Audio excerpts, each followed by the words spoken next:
dari Mam Uum.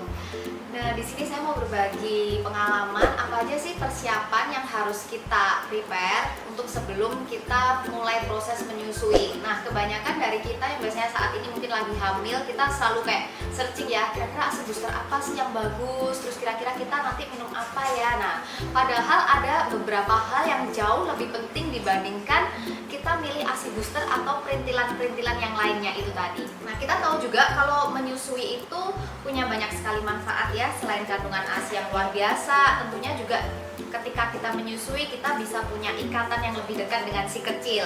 Apa aja sih kira-kira yang harus kita siapkan supaya kita bisa lulus mengasihi hingga 2 tahun?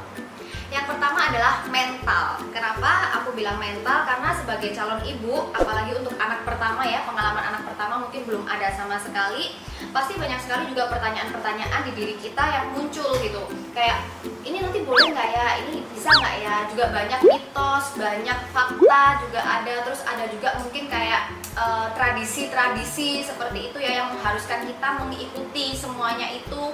Kadang mungkin ada beberapa tradisi yang bertolak belakang juga secara ilmu kedokteran seperti itu. Nah, hal-hal itu yang akan mengganggu kita sekali ya kan. Meskipun mungkin kita sudah membuat banyak rencana dalam persiapan kita menyusui, namun kita tetap harus siap dengan segala kemungkinan yang muncul gitu, dan berusaha untuk selalu fleksibel dalam menerima segala kemungkinan tersebut. Jadi mental ini sangat penting sekali. Yang kedua, yaitu kita harus menambah wawasan dan pengetahuan tentang menyusui. Karena gini, memiliki pengetahuan tentang menyusui itu merupakan fondasi awal kita untuk kita nanti itu mau berperang, seperti itu kan ya. Dengan kita juga punya pengetahuan yang kuat, kita juga bisa semakin percaya diri sama diri kita, sama kemampuan kita itu tadi. Nah, memang banyak sih kayak pengetahuannya ASI itu ada prinsipnya ASI gimana, cara kerjanya ASI itu gimana, terus tips kecukupan ASI pada baby itu bagaimana, tanda-tanda mungkin baby menangis itu seperti apa. Jadi pengetahuan-pengetahuan ini tadi yang akan memperkuat kita, membuat kita lebih pede. Kalau semisal kita udah tahu ya, kita mau maju perang, kita udah tahu medannya tuh bakal kayak gini loh, nanti mungkin kemungkinan besar tuh akan ada problem seperti ini loh. Kita mau maju perang tuh kita juga pasti lebih enak, kita pasti lebih tahu lah, lebih yakin lah seperti itu. Dan kita juga nanti bisa ngerti gitu. Semisal nih kita punya plan A udahan, terus tiba-tiba plan A kita tuh nggak bisa kita jalanin. Kita sudah prepare dengan plan B karena kita sudah ada dasar dari pengetahuan semua itu tadi. Yang ketiga yaitu adalah afirmasi positif. Nah, hamil, menyusui itu adalah anugerah ya. Banyak sekali kayak kalau kita tahu wanita yang pingin segera bisa hamil, tapi banyak juga setelah hamil banyak yang masih kayak merasa aku ingin bisa menyusui dengan lancar seperti itu. Nah, hal ini yang harus kita tanamkan di dalam diri kita sendiri, bahwa kalau kita bisa hamil, kita bisa melahirkan, dan kita bisa menyusui, itu adalah suatu anugerah yang banyak sekali diinginkan oleh orang-orang gitu.